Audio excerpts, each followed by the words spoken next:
Dobar dan, draga naša publiko, i dobrodošli na predavanje proslavljenog psihijatra Manfreda Spicera, Epidemija pametnih telefona. Riječ će biti naravno o ovim paklenim mašinicama koje su nam u zadnje vrijeme, u zadnjih možda 10 godina postali i otac, i majka, i muž, i ljubavnica, i savjetnik, i odvjetnik, i doktor, i psihijatar, i šta sve ne. Evo, ja bih vas za početak molila da sudjelujete sa mnom u jednom izazovu.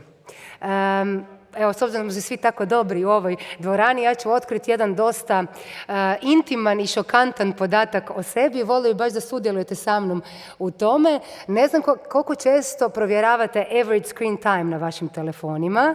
Znate gdje se to traži, gdje se to nađe. Znači, odete u settingse i pronađete screen time. Ja vas molim da to sad napravite i da mi kažete ako iko ima više od mene, nek mi se javi, ja ga vodim na cugu nakon ovog predavanja, da se osjećam malo bolje, jer mislim da ovo predavanje je nešto što će definitivno meni trebati. Evo, jeste uspjeli pronaći? Znači, odete u settinge i average screen time. Ti si našla? Našla? Super. Ja sam vidjela jučer svoju brojku i bila je užasna. Šta mislite koliko ja imam? 10 sati i 5 minuta. Molim da ova informacija ne ide van ove dvorane. Jel itko ima više? Duplo manje. Svi ste bolji. Jel itko ima više od 10 sati i 5 minuta? Samo danas cuga. Nemam toliko para da Koliko imaš?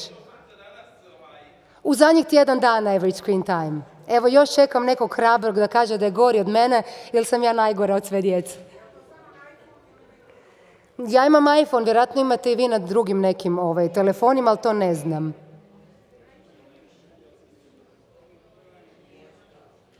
Jel neko našao više od 10 sati i 5 minuta? Dobro, najgora sam, samu sebe častim, a onda definitivno meni treba i odvikavanje, a i ova rasprava danas.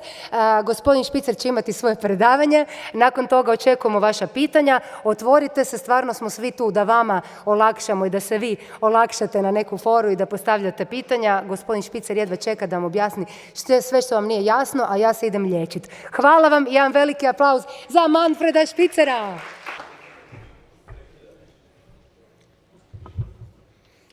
Good afternoon, everybody. I didn't get a word of this conversation except screen time, so it was about screen time, I guess, and so it was some sort of introduction to my talk. It appears that I'm the bad guy here, so I'm talking about risks and side effects of digital information technology. You are all into this, and let me probably say up front that I own a smartphone, I use a computer, and they are wonderful tools to get things done. They're probably not the best way for our kids to spend their free time, and that's what my argument is going to be. And the risks and side effects, I must say, are underrated, and they're often not discussed at all. And I think this is not acting responsibly, and I will show you why in the next hour. Smartphones are used by half the world's population. Some of you might think only half. Well, it's going to be more in the future, but now it's about 3.8 billion. Okay, and it's the one single gadget that's used most of the time by most people. South Korean youngsters spend 5.5 hours a day on the smartphone. I think figures are similar in other countries. In the US, kids spend 8 to 9 hours a day on digital media, and the biggest chunk of it is smartphones. And they're carried in our pockets, so we always have them with us, and we give it out to, on average, 8-year-olds already, and it's therefore problematic. So what effects are there? There are health effects on the body, on mental health, there are educational effects, and there are effects on society. Let me start with the body.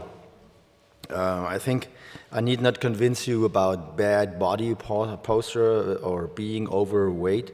which implies diabetes and hypertension, which implies stroke and heart attack, the number one killer anyway. So if you increase the number one killer, we talk about a lot of dead people. It's not just a few, okay? But let me talk about short-sightedness, of which you probably have never heard. For one thing, let me give you a 1-minute background of this. This is a normal eye. This is, by the way, 8th grade biology. You all have seen that, okay? This is an eye that's too long, so it's out of focus. So you need glasses to redo the focus, okay? This is a child's eye. Children are born with smaller eyes. The problem is the physics is always the same. So if the eye is too small, it's out of focus. So it has to grow. And in fact, eyes contain a mechanism, it's known about 30 years, that they grow until they are in focus. It's rather amazing. So they grow until they are in focus, okay? So until it's like this.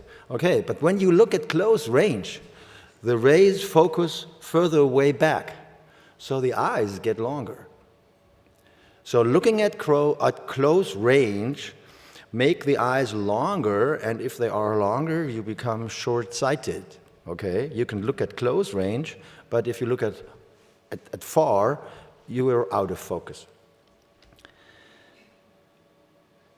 This is interesting, and it was discovered that looking at close range causes myopia, short-sightedness, was discovered by a German ophthalmologist more than 140 years ago.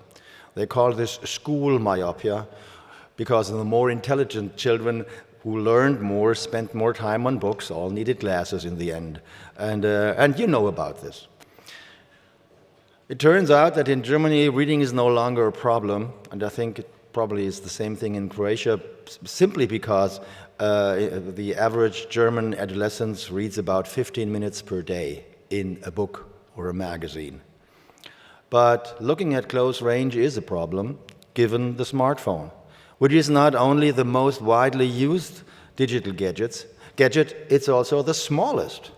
So you have to look at close range to be able to, well, see what you want to see. Normally they are used at closer range than books. Books about this, and smartphones up to just 25 centimeters from your eyes. This implies that many young people, and your eyes grow between 0 and 25 years. Most growth happens in childhood, okay? So if you look at close range for hours and hours every day in childhood, your eyes really grow longer. To what effect? Well, this is a large study in Europe where they pooled data. This is another study from 2016, and this is from 2020. The global prevalence of short-sightedness by now is 1.4 billion. That's about a quarter of the world's population. It used to be 1 to 5%. Okay, and in 2050 it's almost 5 billion, and in 2050 it's going to be almost 1 billion severe myopia. Let's look at the figures now. So the normal is 1 to 5. In Europe we have 30 to 50% in the under 20-year-olds. In China 80, in South Korea over 90%. What you need to know is, because of the deformation of the eyeball, myopia is a risk factor for the four major causes of blindness. That is macular degeneration, retina ablation, glaucoma, and a cataract. And if you increase the risk of all of this, you increase the risk of blindness at age of about 50 to quite an extent. So if only 10% of all myopic people become blind at around 50, in China alone, there's about 70 million blind people, which is why the Chinese government has forbidden smartphones in school in January 2021. They said, no way we're going to have 70 million blind people within a few decades from here. And we also want to protect our youngsters from being overweight, from spending too much time inside, and from becoming addictive to smartphones. That was the official announcement in January of the Chinese government. And for them it was a big thing, because they did all school on the smartphone. They had the books on the smartphone, they did the homework on the smartphone, they did everything on the smartphone. And they got rid of this within a day, period. Because in addition to what they already knew, new data came out from Wuhan, where they had their Chinese epidemic, corona, and where actually a longitudinal study on eye growth was running. And it came out that during the time of the lockdown in Wuhan, the eyes of the 7, 6, and 8-year-old kids sped up growing by about 3 times. They grew 3 times faster than normal because they looked more at their smartphones. We have now similar data from other countries too, and it seems as though everyone on this globe, when there was this lockdown and children had no school and they spent time at home, etc., they looked more at their smartphone and their eyes grew faster, which makes them more likely to become myopic earlier. And the earlier you get it, the more likely you suffer from the long-time consequences, that is, blindness. This is another study that came out in 2000. This came out in 2001. And so high prevalence rates pose a major public health challenge due to visual impairment. It's going to cost us $250 billion for uncorrected myopia, and it's not going to go away, okay? And children, of course, are of major risk because they develop this early. This came out in the British Journal of Ophthalmology, and in August 2021, and they clearly say that in the lockdown we had a 2.5 times faster growth of the eyes in yet another study. Okay. So this is the study, and they also show. Well, you are in the media business, so probably from old day photographs, you know, the smaller the aperture, the sharper the focus is. And when does the aperture, your pupil of your eye, decrease? Well, when you go to bright light, that is when you go outside. So spending time outside makes the image in your eye sharper, which is why the eyes stop to grow earlier, which is why spending time outside is a good way to prevent myopia. People now, and in particular young people, when I was a boy, I was always outside in the afternoon. Now people are inside in the morning and in the afternoon. And they don't go out, they spend their time on screens, computer games, etc., etc. And this is really not good for the eye development of children.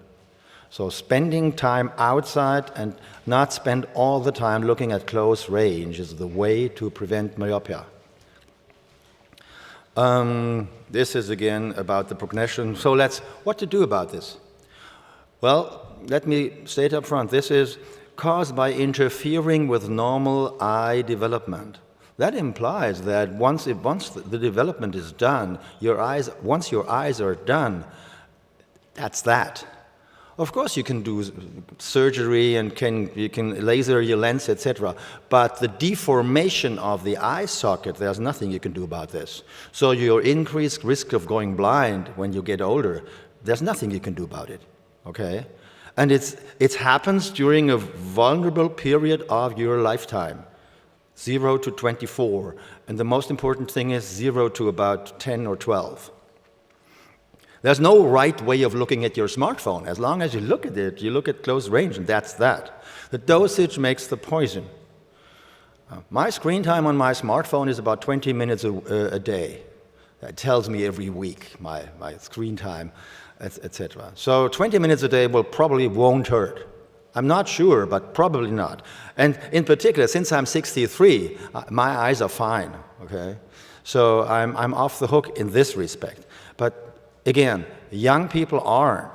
And as long as young people are not 18, it's us adults who are responsible for their proper development. And it's irresponsible to leave the development of the health of younger people to, well, the richest companies on the globe, who happen to be digital companies, and have your kids spend time on their smartphone. With us, no action is needed. Well, overweight, Corona has shown that people increased, young people increased in their weight, had a lot of weight gain, in particular in German school kids who spent time not in school, but, well, inside playing video games.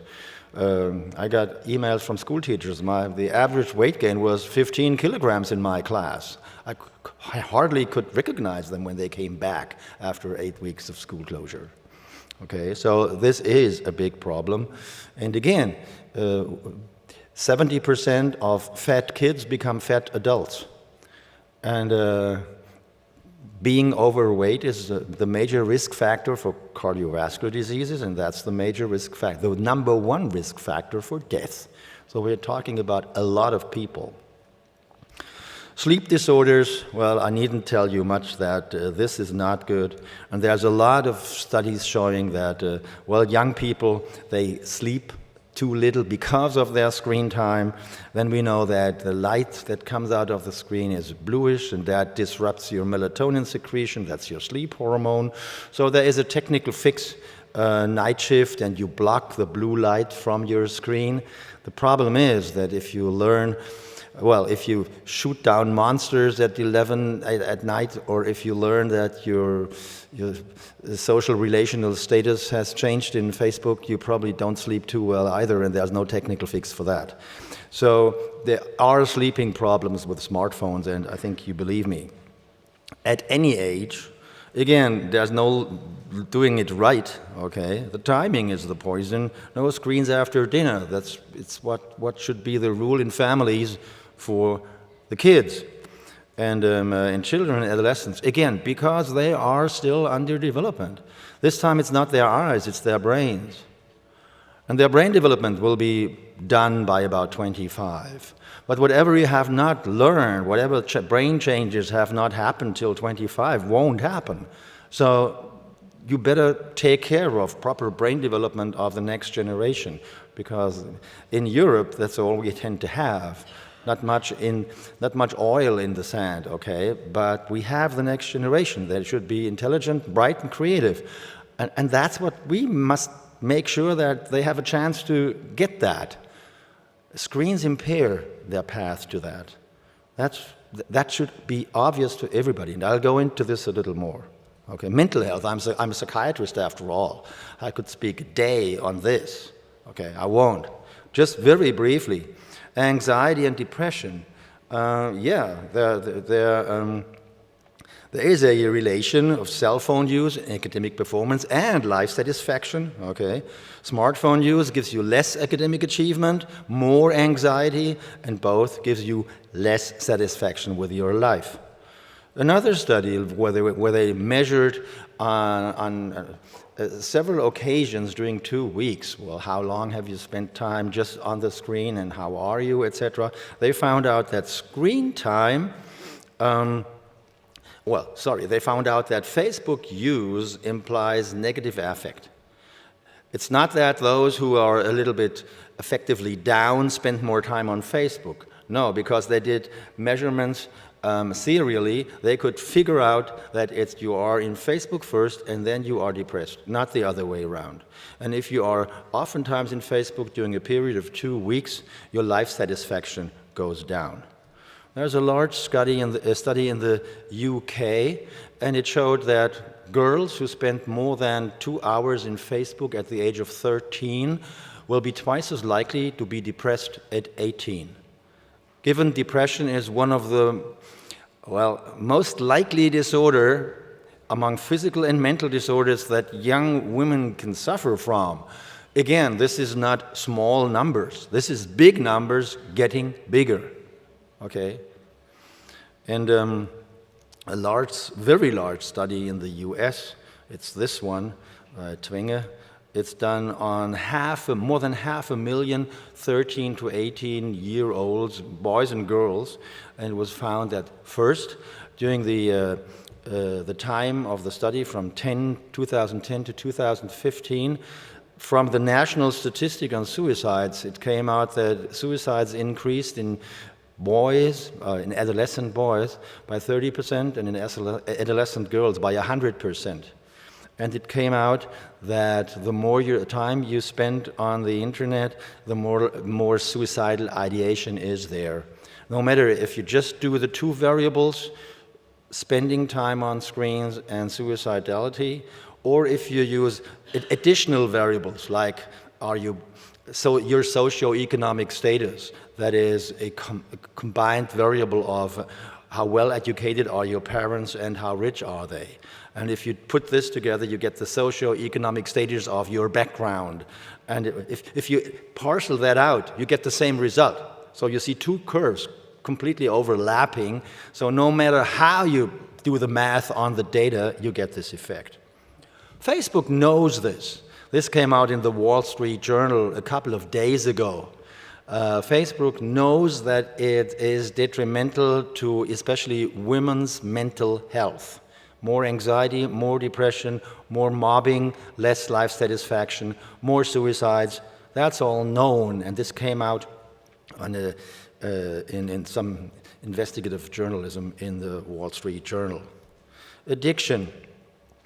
Well, this is the neuroscience of addiction, came out in 1997. It was the first image of a brain on cocaine.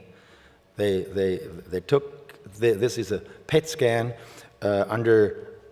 not under cocaine compared to under cocaine. And cocaine lights up this brain area. It's called the nucleus accumbens or the ventral striatum. And it's not our addiction center, to make this clear. Just like your teeth are not your toothache center. They happen to ache sometimes when things get wrong, start to get wrong, okay? So what is this for? Once we knew that this is engaged in addiction, we didn't know much about what this is doing for the normal work in our brains. By now, this is very well researched. I was the tiny part of that research, and it was clearly shown that this is implied in positive emotion, it is implied in learning, it's implied in motivation, and it's implied in curiosity. So, interesting. This is when your nucleus accumbens lights up. And of course, when you fall in love, it lights up. It's your positive incidence detector, okay? Oh, something that went on that was better than I expected. Then it lights up. And then you learn fast, okay?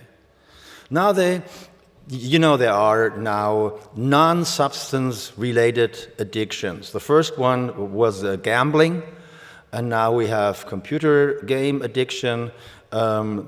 Scientists have scales to measure Facebook addiction, smartphone addiction, again, computer game addiction, and other forms of digital media-related addictions, okay? So here's a study where they put people in the scanner and showed them the F of Facebook and other Facebook paraphernalia, and they also did a measurement of their amount of Facebook addiction. And then you get this. So the right graph is activity level in what you see on the left in these orange-red centers, okay? And this is the correlation on the right between the activity in these centers and your amount of Facebook addiction that the individual people have. And you see in these centers there is a clear, they encode something that has to do with Facebook addiction. Now to the left is Facebook addiction, to the right's cocaine. You see, from this perspective, no way to say, this is something completely different. One is a substance and one is just a bad habit or something. No. Brain-wise, it's just the same thing, okay? And it's important that we do have this brain research underlining what I'm saying. It's not just correlational data. Oh, yeah, Dr. Spitzer, you're just talking statistics, and you can prove anything with statistics. You've heard that. I'm not only talking statistics. I'm talking about the real world and real world data, and they are from basic neuroscience journals. By the way, you need not believe anything I am saying today. Please Google it for yourself. Then you will believe it. Okay? It's important.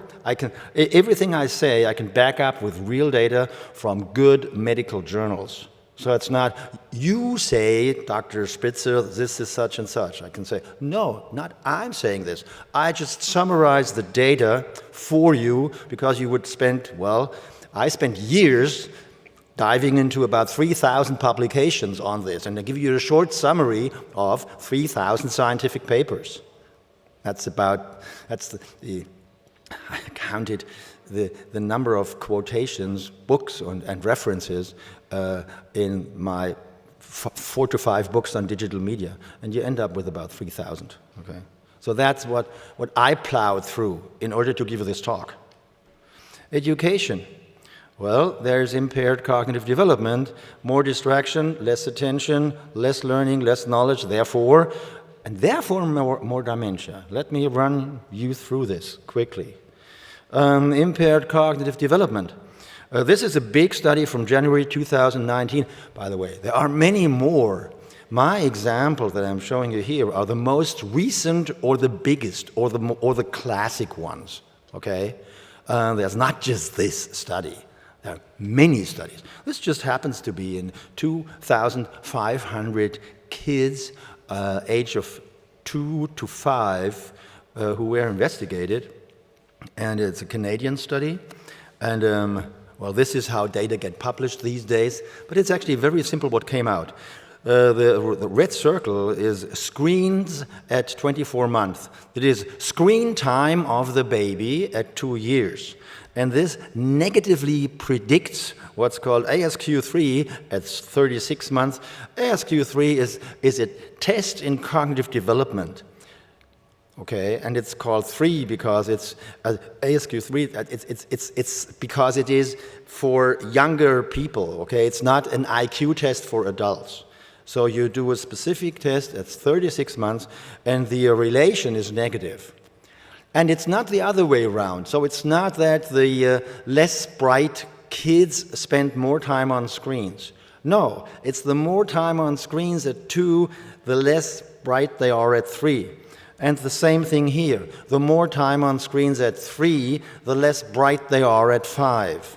So every indication from this study, as well as many others, showing that screen time impairs cognitive development. This is a similar study in 4,500 Americans aged 8 to 11 and found the very same thing. The more screen time, the less cognitive development. So these are just 2 big studies. This also came out in the fall of 2018. So this is 3-year-old, the other one is 2-year-old. So these are big, fairly recent studies on the effects of screens on cognitive development. Well, more distraction, less attention.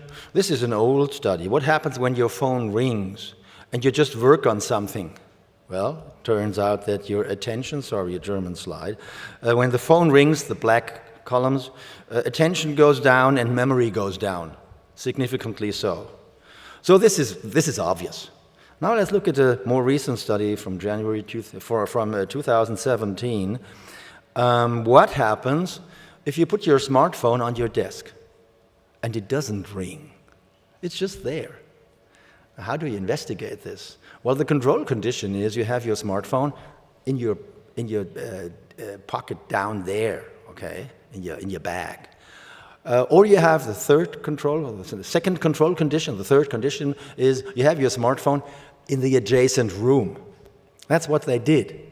And then you had to work on your computer either on what's called working memory tasks, which is basically thinking. How well are you able to think properly? Or they did a culture-free IQ test. So subjects performed an IQ test, or they had some thinking problems to solve with their smartphone here, down there, or in the next room. And this is what comes out. On the left-hand columns are the thinking. So if you have it on your desk, your thinking score is lowest. If it's in the pocket, it's a little better, and if it's in the other room, it's really better. To the right is your IQ. Same thing. You could do math and do this in IQ points, and it's about half of a school type. Okay, so it's not nothing. It's quite something. You know, in Germany we have the Abitur, so that's if you've done that, about at 17, 18, then you can go to university, and then we have a middle school, and if you hire people with Abitur, and then you allow them to put their smartphone on their desk, you only have kids in middle school. The IQ of your employees will drop to the level if you had hired people from middle school. This is about the effect that you see here.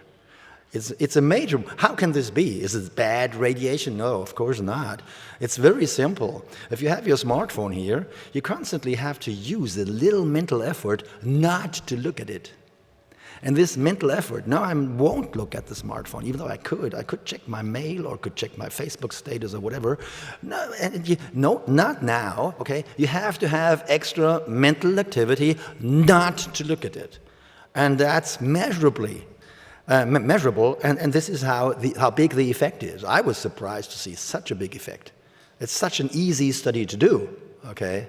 Thought I could have done it, but I haven't.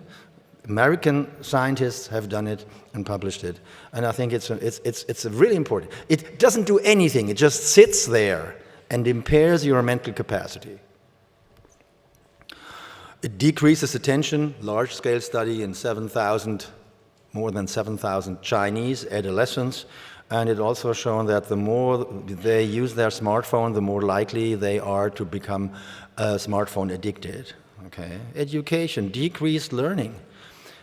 They tried it out, so they introduced a new class with computers, and the teacher learned how to use computers in education. They did this new class, and they monitored about 100 kids in several versions of the class. 100 kids. Everyone had his or her own computer. They monitored what did they do during the entire class. And then after the class was over, after 15 sessions or so, they did a test, and they measured how much did they learn in the entire in the 15 sessions. Through 2 hours each in this class, okay? And it turns out, first of all, there was no correlation between computer use for curriculum purposes, that is, computer use for learning in the class, and your grade at the end. So even if you spent more time on the computer, you didn't get more learning. You didn't get more of the content. But there was 34% of the time of the kids was spent on computers for non-academic use. So they used Facebook, they were shopping, reading email, chatting, reading sports news, watching videos, and playing games. And every single activity was correlated negatively, of course, with your final exam score. If you do something else than to learn during class, you learn less. That's simple enough. So if computers in schools were something like a pill against stupidity, and you would send this data for approval of this pill, you would get back a letter, you know, this stuff has a lot of side effects and no effect, no approval. Think about what we do these days in our schools. It happens all across the globe, and there's no real good data supporting the digitization in schools. Let me show you the biggest data set of which I know. It came out in 2015. You have heard about the PISA study. It's not about the oblique tower in Italy. It's about 15-year-olds doing math, reading, and natural sciences. It's always 15-year-olds. It's done in all of the OECD countries, that's 32, and about 20 additional countries. And in Germany, it's done whenever it's done. It's done every second or third year in 15-year-olds. And in Germany, it's 30 to 50,000 each time they do this. I mean, if you multiply this by 50, that's a lot of school kids, okay? So here we have data from a lot of school kids, and what the PISA consortium was doing is this. They looked at how much money did a single nation spend on computers and internet access, etc., in schools over the last decade, the decade before 2015, I have to say, okay?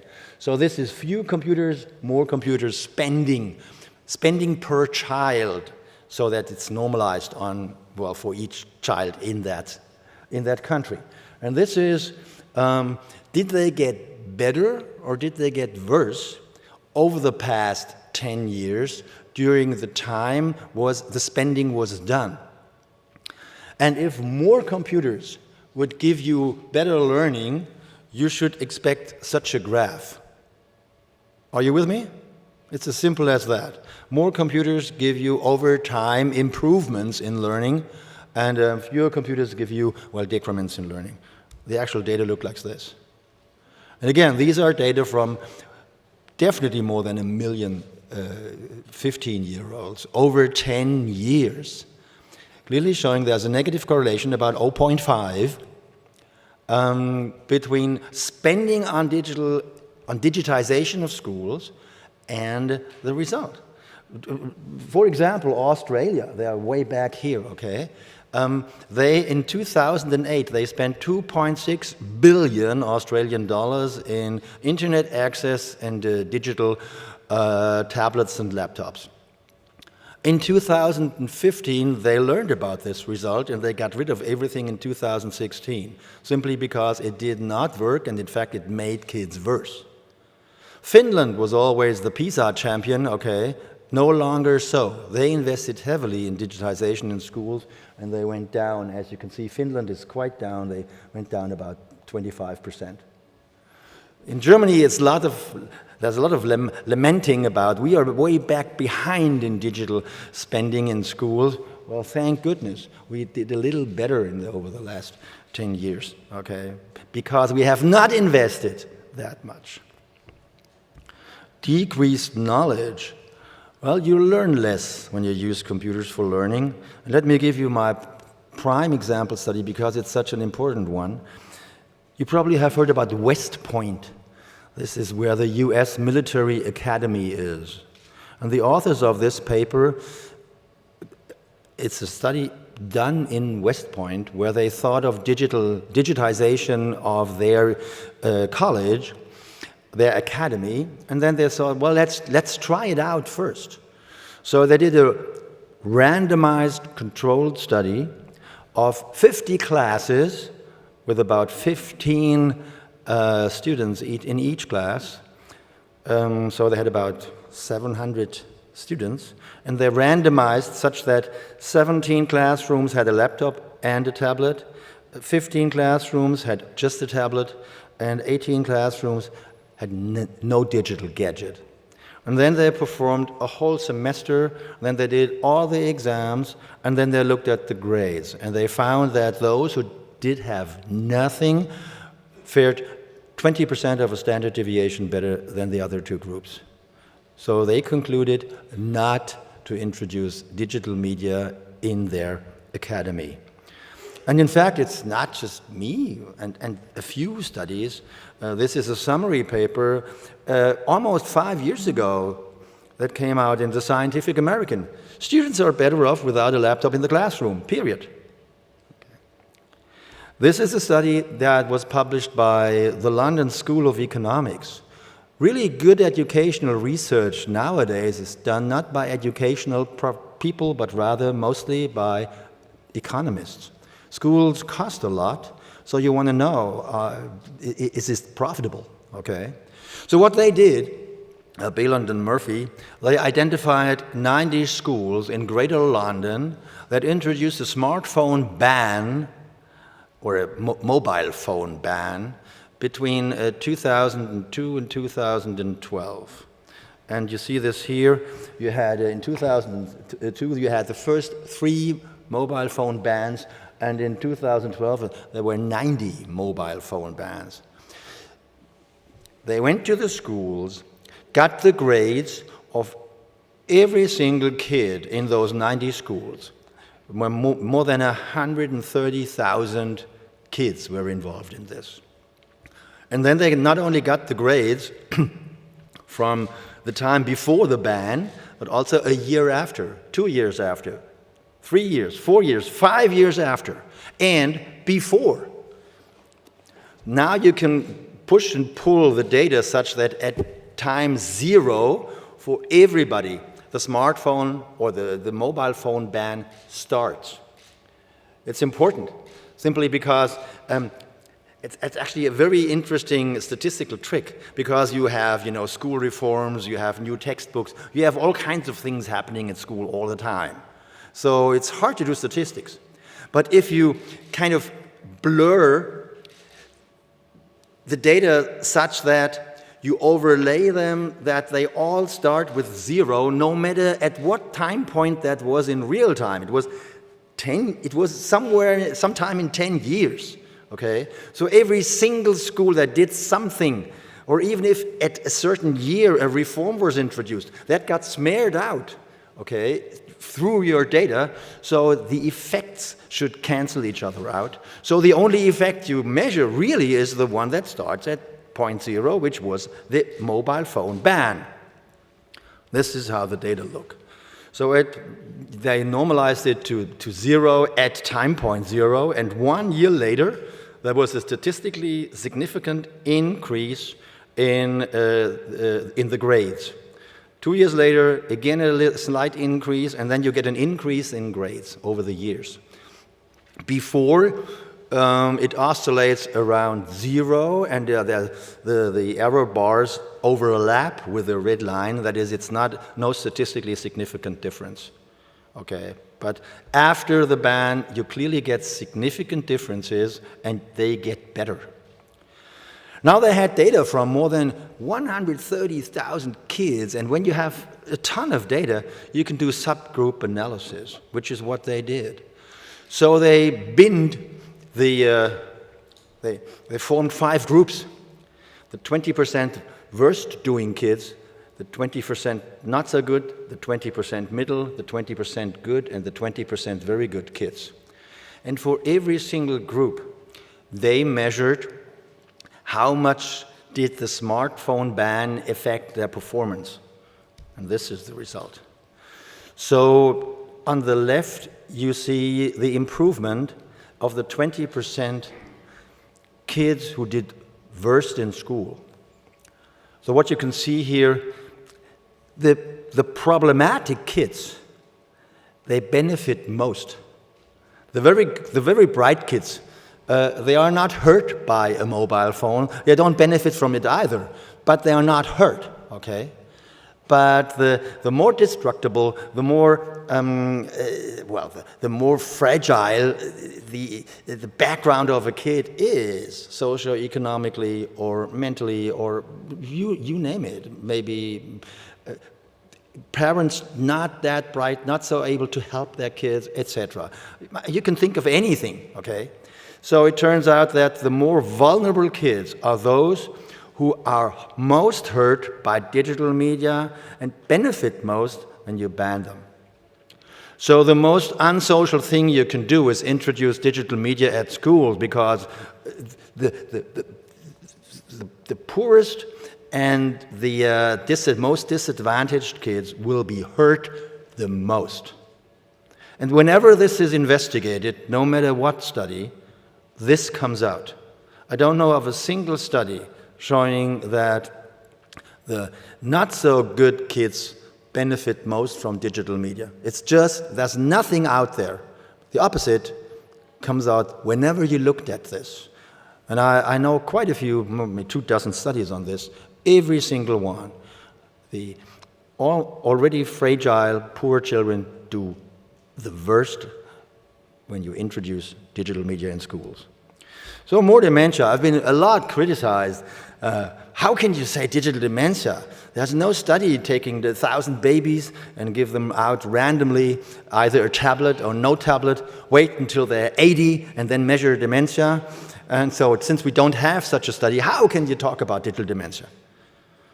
Well, did you know we have not a single study assigning babies either to smoking or non-smoking and then measuring lung cancer? We don't have that. We have a mechanism. That is, cigarette smoke contains agents that give you lung cancer. We know this from mice and from other studies. And we know we have statistical data that smokers are more likely to get lung cancer. So how about dementia? Well, the yellow curve is your developing brain. Your brain gets smarter and smarter during early age. When you got born, you knew nothing. You couldn't walk or talk. And then your brain really got going, okay? And in fact, from brain research, the most important thing that we have learned about the last 100 years is the brain constantly changes. We call this neuroplasticity because it processes information. So yes, you want the brain to process information because that's what it does, and that's what gets it up to its potential, okay? So you learn a lot, and your brain gets better and better, and eventually, brain cells die, and other things happen, and then you go down. But I needn't tell Croatians who live who know mountains, okay, that for every descent, there's a simple truism. The higher you start, the longer it takes you to get down. So what is the most single preventive factor for developing dementia at old age? Is it eating strawberries or broccoli or blueberries? No. Jogging? No. The best is actually having grandchildren. That's the second best. The best is your educational attainment at young age. The higher you got, the longer it takes you to get down. Okay, that's the most single best predictor of dementia at old age. So if you interfere with brain development and with education, and digital media do both, as I've shown to you, okay, well, you're not as high. And once you're not as high as your potential would have been, and you get down, you'll be down earlier. And that's what I call digital dementia. It's a very simple argument. Digital media impair brain development, cognitive development, education, and therefore digital media use at young age cause increased risk of dementia at old age. This follows from what we already know, as simple as I just said. So this is this. Now I have a minute left, but allow me to go to my, I will be very quick going through this. You know, so we do have, smartphones do decrease empathy, trust, solidarity, decrease, I argued, general education, decrease actually spend time in nature, which is not good because nature is good for human beings, increase loneliness and anonymity.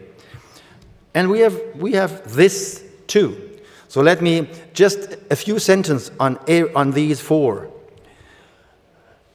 This is a study on 126,000 Twitter feeds that were propagated by 3 million people 4.5 million times. And these are the kind of studies that are doable today, given the internet and given computers. But what came out? They first looked at whether every single one of the 126,000 Twitter feeds was right or wrong. And then they looked at how they got retweeted. And it turns out, as one commentator summarized it, the truth is still doing the shoelaces when falsity is already around the globe. So false news spread further and faster than true news. Then they look, how can this be? And it's not the bots and a special feature of Twitter, no, it's us. And the and the quirk of interaction between us human beings and Twitter that makes this effect. Because for us, news are not equal. Unlikely news are more interesting. Think of 2 + 2 is 4. You would not retweet this if you got it via Twitter. But think of the Pope's pregnant. Oh, that's interesting, at least for 2 reasons. And you'll retweet this, okay? But it's wrong. It happens to be false, okay? So falsity is more interesting, which is why it gets retweeted faster, okay? So as long as you have Twitter and human beings, there's going to be fake news. There's no way to get around this, okay? Social media can hire a lot of people to tell the truth from falsity, but there's not enough to ever look at every single statement and then rate it true or false and then delete it or not. This is just not doable, okay? Just another story that you probably have not heard. YouTube has replaced TV as the #1 media for moving images. You probably know this. The world population that was before Corona watched about 1 billion hours of video footage on YouTube per day. About 70% of this was recommended by YouTube's recommendation algorithm. As opposed to TV, where you look up something on YouTube, most of the content that you look at is recommended by YouTube, by their recommendation algorithm. Well, YouTube is owned by Google. They live on advertising, and so they want you to be glued to the screen. And they found out more than 10 years ago, the way to do this is to show another video that's slightly more radical than the one you already are watching.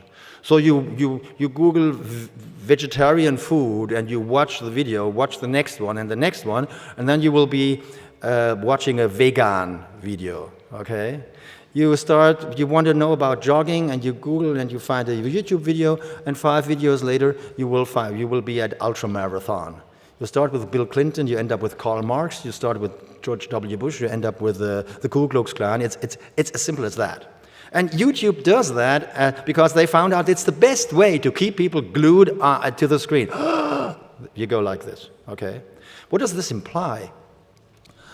Well, post-corona, YouTube views has increased by 30 to 50%. So it's not an exaggeration to say that, well, 70% of 1 billion, but then again you have this increase. So we are probably again by a little over 1 billion hours a day. The population of the globe watches videos which by definition, because that's the business model of YouTube, are more radical than they are. Think about this. This is a radicalization machinery that's going on, and not on a small scale. It's 1 billion hours on, well, a couple of billion human brains a day. Think about this. It probably explains something about the current status of the world, where you see increased radical views as popping up everywhere. I'm not saying this is the only reason. But given what I know about the brain and the adaptability, there can't be no consequence of giving 1 billion hours more radical videos than the people are to these people. There's no way for this not to have a consequence, okay, from a neuroscience point of view, okay. Well, you can judge personality by Facebook likes, you know this. You can then target advertisement, and you will have 50% increase in buys. That's all that came out in the news. What really struck me is this, my last slide, okay? In 2012, there was a Nature paper, a 61 million person experiment on social influence and political mobilization. What they really investigated is a US Congress election. And the question is, can we influence the election? And it came out in Nature, and the answer is yes, we can. And you know, the company Cambridge Analytica used all this knowledge that I was just throwing at you in the last minute to manipulate elections. And before they went broke, they had told reporters, well, we did not just do the US election of Trump. Lately, we did 200 on the globe. So they did 200 elections, influencing them for money. That was their business model. Okay. So we do have a problem with democracy. Smartphones decrease health, they decrease educational attainment, and they decrease the chances of functioning democracy. They decrease trust, solidarity, empathy, increase fake news, radicalization, loneliness, anonymity, and they decrease the working of elections. Okay, and it comes with serious risks and side effects, and I talked about this. There's never been any serious assessment of these risks and side effects. Believe me, I looked for this. Nothing that comes even close to such an assessment. We are constantly brainwashed by the most powerful lobby on earth. Apple, Google, Amazon, Facebook, Microsoft, these are the richest companies on earth. And think about lobbyism. We had a tobacco lobby, and we knew about lung cancer and smoking, and that was quite a while ago. That was found out in the 50s. And it took about 45 years until the first politicians started to notice. And in the meantime, we had millions of dead people. But the lobby constantly bombarded us with, oh no, it's different, and there are some scientists say, no, there's no danger and no influence. Well, and the tobacco lobby, compared to the digital lobby, is this big. The world's digital companies are the richest that have there ever been on this globe. Okay, and they brainwash you every day. Digital is the future. We have to go digital. Digital is our kids. Everything has to be digital, and everything digital is good. I told you it's not. And during development, so for the next generation, and they are not responsible for themselves. We are. The effects are most detrimental. So we must not sacrifice the health, education of our children, our most precious resource for our future, to the profit interest of the richest companies on earth. If we do, we act irresponsible. Digital IT is a great tool, but it must not benefit only a handful of billionaires. Take note, tell others. Thanks.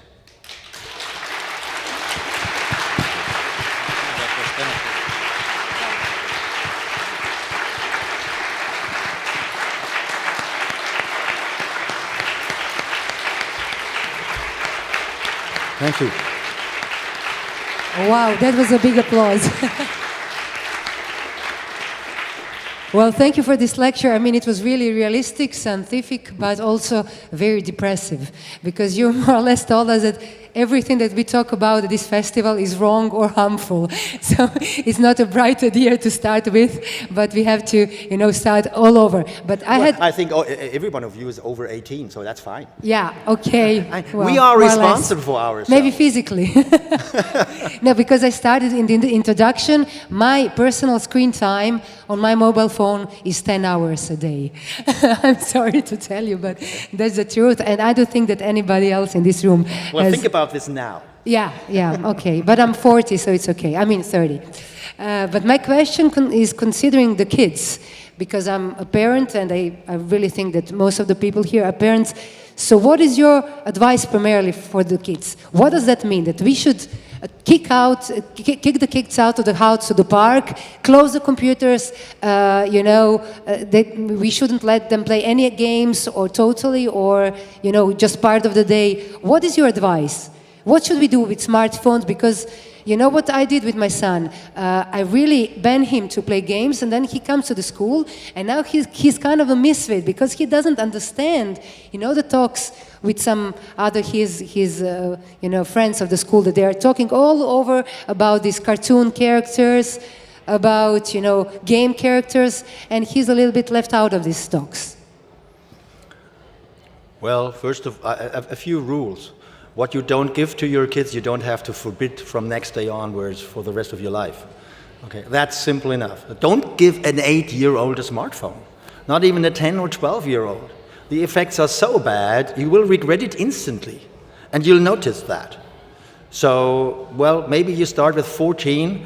I don't know a good number, but probably this is the age where it doesn't do that much damage. Okay. Second, What I say is not important. What the World Health Organization says is. And they simply say, less is better. That's as simple as that, okay? Less is better. So when it comes to kids, we must not give digital media out in order to educate them. So often the argument is, well, they will get lost when they are not introduced to digital media at an earlier age. This is just nonsense. I mean, digital media impair brain development. So you must not give this out early, okay? And they cause addiction. You must not give this out early. You know, 200 years ago, they soaked cotton cloth in alcohol and opioids, and when the baby or the kid was a bit angry or crying or so, they gave the cotton cloth on the tongue, and the baby was quiet. And we now say, what did they do? Alcohol, opioids to babies and young children? You know what? In a couple of years, they will say, they did what? Give out smartphones and tablets as pacifiers? Hey, this was crazy. Didn't they know that it causes addiction, it impairs brain development? So, parents, take note. This is not a pacifier. No smartphone should ever be used as a pacifier. No tablet should ever be used as a pacifier because it hurts. It impairs brain development. It impairs your kid. Impairs language development, impairs cognitive development, impairs attentional mechanisms. We know that. So don't, period. And so what we have to waffle around. Well, when you are responsible for a young person, be strict. You know what? We are strict with our 3-year-olds when it comes to their teeth. No candy, period. Mama, candy? No candy. And then maybe one a day, okay? Well, maybe, but this will give a little bit of tooth decay. So, and when the kids get older, you can say to them, you know what? The reason you have so great teeth was that I just said no. And then they will say, but I want a smartphone. I say, you know what? I know better than you do, so no, I say no, for the very same reason. I want the best for you, and I'm not your friend, I'm your mother or your father. And since I want your best, you don't get one, period. That's your responsibility as mom and dad. Everything else is just playing it easy and be not truthful to yourself and to your responsibilities. I'm a father of 6, so I know what I'm talking about. Not even half an hour a day. Well, not even half an hour a day. Let me tell you something. There was lead all over the place. We had lead paint, lead in gasoline, and it was found out lead poisoning is responsible for lower IQ in kids. Oh, let's get rid of lead, and we got rid of lead in our water pipes, in gasoline, in paint, okay? And then they said, well, there is a threshold, and below that threshold, it's probably not bad.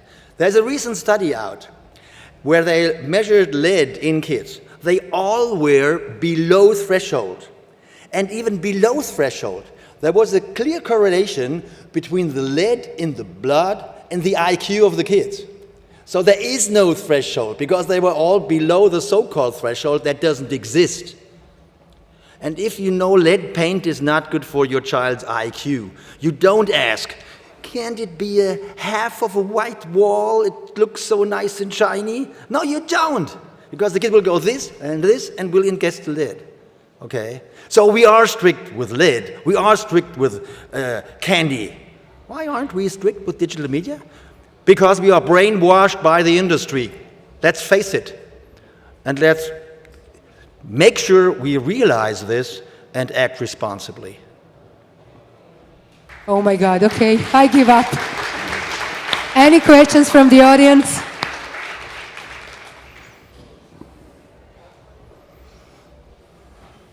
Thank you. In your presentation, you said no colored screens after dinner. I have a child who reads for hours his Kindle book. how does your research apply to Kindle reading? Is it a book or is it a screen? Thank you. Oh, thanks. This is a good question. I think Kindle is, well, it's in fact a screen that gives you a book. And I would say that e-books are actually not the problem. If you read on a Kindle, if you don't have the Kindle Fire and all this, you just have a black and white page, and you can read on this.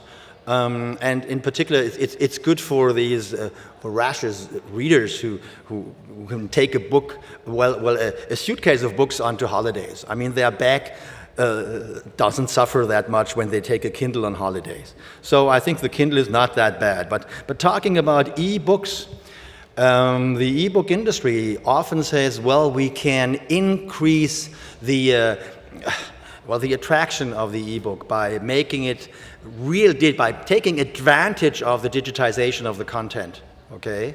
And there are studies on this in children's books and in college textbooks. And what comes out is the same thing for both. That is, the more you increase, the digital possibilities, you click on it and it goes to some place, and you click on the lion and it roars and everything else, the less educational the activity is going to be. So if you use an old-fashioned Kindle, it's probably not hurting at all. But if you increase the features of the ebook, using all the digital possibilities, they're getting worse and worse the more you do this. And in terms of children's books and in terms of textbooks for students. I assume it's the same for school books because they are in the middle, and I have not come across research on school books. I only know children's books and college grade books. Any other questions, or we can sum it up? If not, thank you very much, Mr. Spitzer. Thank you. It was really interesting.